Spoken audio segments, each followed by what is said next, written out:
மிங்கு குரங்கு மரத்துக்கு மரம் தாவி காட்டு பகுதியில விளையாடிக்கிட்டு இருந்துச்சு. அப்போ திடீர்னு யாரோ அழுகிற சவுண்ட் அதுக்கு கேட்டுச்சு.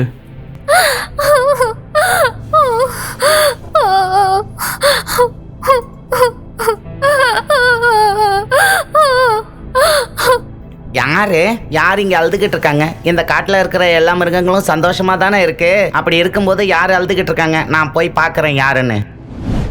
மிங்கு குரங்கு மரத்தை விட்டு கீழே இறங்கி வந்து பார்த்தா கீழே ஒரு குள்ளநரி உட்காந்து அழுதுகிட்டே இருந்துச்சு. அட குள்ளநரியாரே, நீங்க எதுக்கு அழுதுகிட்டு இருக்கீங்க? ஆமா, நீங்க எங்க தங்கி இருக்கீங்க? என்னோட பேர் லூசி. நான் இதே காட்டுல வடக்கு பக்கம் தான் தங்கியிருக்கேன். திடீர்னு என் குடும்பம் எங்க போச்சுன்னே தெரியல. இப்ப எனக்கு தங்கறதுக்கு வீடும் இல்ல, சாப்பிடறதுக்கு என்கிட்ட எந்த பொருளும் இல்ல.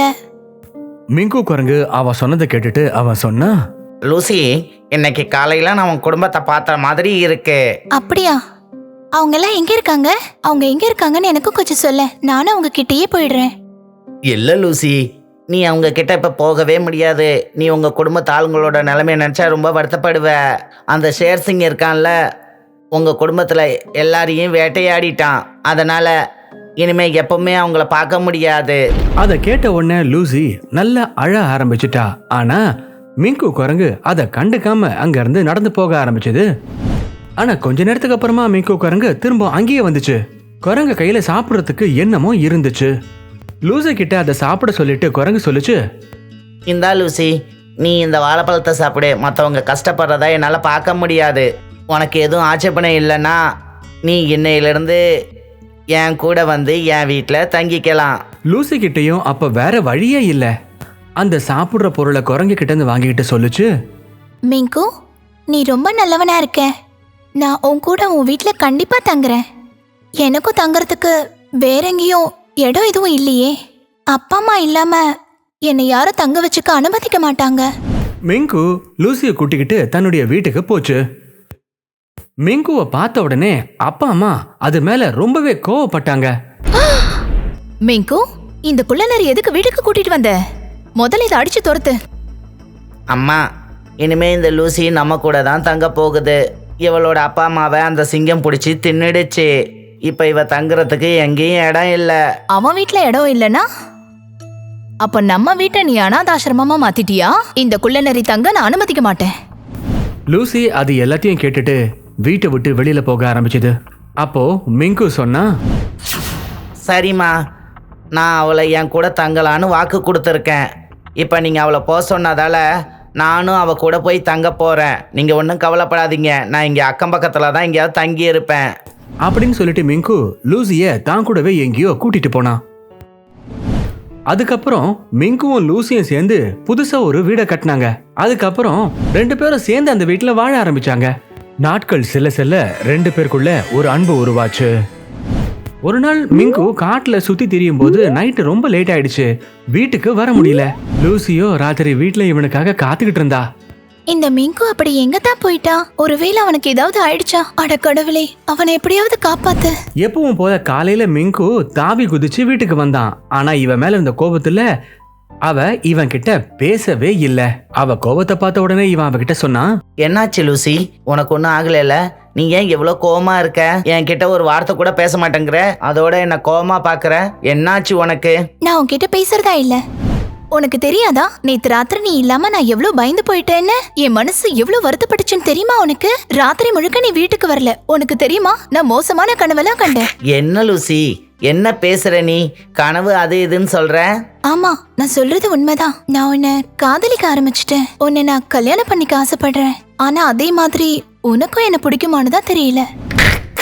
லூசி, நானும் உன்னை கல்யாணம் பண்ணிக்கன்னு தான் ஆசைப்படுறேன். ஆனால் நான் ஒரு குரங்கு, நீ ஒரு நரி. நம்ம 2 பேருக்கு எப்படி கல்யாணம் பண்ண முடியும்? நீ என்ன வேண்டான்னு சொல்லிடுயோன்னு பயந்து தான் நான் இவ்வளோ நாள் சொல்லலை. நீ என்ன இப்படியெல்லாம் பேசுற? எனக்கு அப்படி ஒரு நினைப்பே இல்ல. எனக்குன்னு இந்த காட்டுல யாருமே இல்லாத நேரத்துல நீ தான் உதவி செஞ்ச. காதல்ங்கிறது யார் மேல வேணாலும் வரலாம், எங்க வேணா எப்ப வேணாலும் வரலாம். நீ ஒரு குரங்கு, நான் ஒரு குள்ளநரி. அது ஒண்ணும் நம்மளோட தப்பு இல்லையே. நம்ம ஒன்னா இருக்கணும்னு கடவுளும் எதிர்பார்க்கறாரு. அப்புறம் 2 பேரும் சேர்ந்து கல்யாணம் பண்ணிக்கிட்டாங்க. 2 பேரும் சந்தோஷமாவும் வாழ ஆரம்பிச்சாங்க. ஆனா இந்த விஷயம் மற்ற மிருகங்களுக்கோ சுத்தமா பிடிக்கல. ஒரு நாள் லூசி தனியா இருக்கும் போது மற்ற நரிகள்லாம் வழிமறிச்சது. எல்லாரும் கும்பலா சுத்தி நின்னு அவளை வழிமறிச்சாங்க. சரியான நேரத்துக்கு அந்த இடத்துக்கு மிங்கு வந்துடுச்சு. காயமடைஞ்ச லூசியை பார்த்த உடனே மிங்குக்கு செம கோவம் வந்துடுச்சு. அவங்களெல்லாம் போய் ஒரே அடியா தாக்க ஆரம்பிச்சுட்டான் மிங்கு.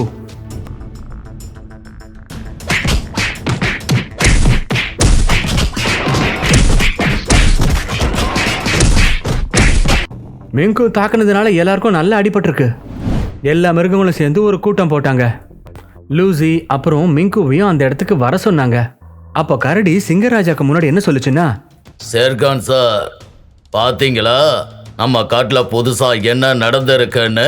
குள்ள நரிக்கும் குரங்குக்கும் காதல் ஏற்பட்டிருக்கு. இப்படி ஒரு அதிசயம் நம்ம காட்டுல நடந்ததே இல்ல. அப்போ நரிகளோட தலைவர் சொல்லுச்சு, இப்படி நடந்தது நம்ம இனத்துக்கு பெரிய அவமானமா போச்சே.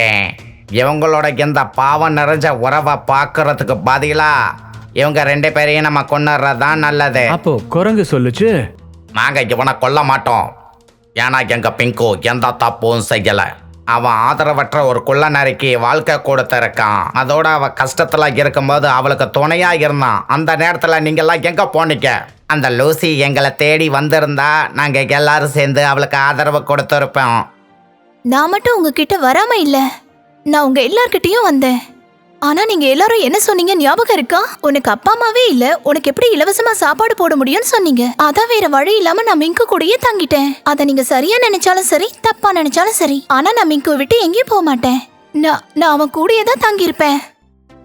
அப்படி உனக்கு மிங்கு கூட சேர்ந்து வாழணும்னு ஆசை இருந்தா நீ இந்த காட்டை விட்டு வெளியில எங்கேயாவது போய் வாழ்ந்துக்க. என்னோட காட்டுல இந்த மாதிரி வித்தியாசமான உறவுகளுக்கு இடமே கிடையாது. சரிங்க சிங்கராஜா, ஆனா நான் மிங்குவோட குடும்பத்தை அவன் கிட்ட இருந்து பிரிக்க விரும்பல. அதனால நான் தனியாவே இந்த காட்டை விட்டு போயிடுறேன் அப்படின்னு சொல்லிட்டு லூசி அங்க இருந்து கிளம்பி போயிட்டா. அப்ப மிங்கு அவளை தடுத்து நிறுத்தி என்ன சொன்னானா, இங்க பாரு லூசி, நீ அவங்க கூட போறனா எனக்கு என் குடும்பம் முக்கியம் இல்ல. நீ இருக்கிற இடத்துக்கே நானும் உன் கூட வந்துடுறேன். அப்போ மிங்குவோட அப்பா அம்மா அவன் கிட்ட சொன்னாங்க, அம்மாடி லூசி, நீ இங்க இருக்கிற எல்லாரோட மனசுலயும் இடம் பிடிச்சிட்ட. உண்மையிலேயே அன்பை விட வேற எந்த விஷயமும் பெருசு இல்ல. நீங்க எங்க போகணும்னு நினைச்சாலும் 2 பேரும் சேர்ந்தே போலாம். நான் உங்களை தேடி அந்த இடத்துக்கு வந்து போறோம். குடும்பத்து ஆளுங்களோட சம்மதத்தோட லூசியும் மிங்குவும் ரொம்ப சந்தோஷமா ஃபீல் பண்ணாங்க. அப்புறம் அந்த காட்டை விட்டு வெளியேறி 2 பேரும் பக்கத்துல இருக்கிற கிராமத்துல இருந்த ஒரு காட்டோட நதி பக்கத்துல தனியா ஒரு வீடு கட்டிக்கிட்டு சந்தோஷமா வாழ ஆரம்பிச்சாங்க. மிங்குவோட குடும்ப ஆளுங்களும் அப்பப்போ அவங்கள வந்து சந்திச்சுக்கிட்டே இருந்தாங்க சந்தோஷமா. இவங்க 2 பேருக்கு இடையில இருந்த அன்பை பத்தி பக்கத்துல இருந்த காட்டுல இருக்கிற மிருகங்கள் எல்லாம் தெரிய வந்துச்சு. எல்லா மிருகங்களும் என்ன சொல்லுச்சுங்கன்னா, உங்களுக்கு ஒரு விஷயம் தெரியுமா? பிங்கு லூசிய கல்யாணம் பண்ணி ஒரு நல்ல காரியம் பண்ணியிருக்கான். இப்படி செஞ்சதால மிருகங்களுக்குள்ள விரோதம் இல்லாம நல்ல அன்பு வளரும். யாராலையும் யாருக்கும் ஆபத்து இருக்காது. ஆனா சில மிருகங்கள் மட்டும் எதிராவே செயல்பட்டுக்கிட்டு இருந்துச்சு. பொதுவா அது சகஜமான விஷயம் ஒண்ணுதானே. மிங்கு அப்புறம் லூசி சந்தோஷமா வாழ்ந்தாங்க. உங்களுக்கு இந்த வீடியோ பிடிச்சிருந்தா மறக்காம எங்களோட சேனலை சப்ஸ்கிரைப் பண்ணுங்க. மறக்காம லைக்கும் ஷேரும் பண்ணுங்க. ரொம்ப நன்றி.